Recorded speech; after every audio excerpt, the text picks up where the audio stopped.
இந்த நாட்டுல ஒவ்வொன்றும் ஒரு விதமான பைத்தியம். அவனுக்கு உங்கள் மனதில் எது ஆழமாக பதிந்திருக்கின்றதோ அது உங்கள் கண்முன் வரும். அது ஒரு நபராக இருக்கலாம்.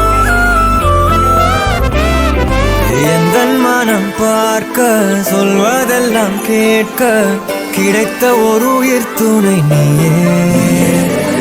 என் சிரிப்பில் பாதி என் துயரில் பாதி பகிர்ந்து நீ அருந்துகிறாயே.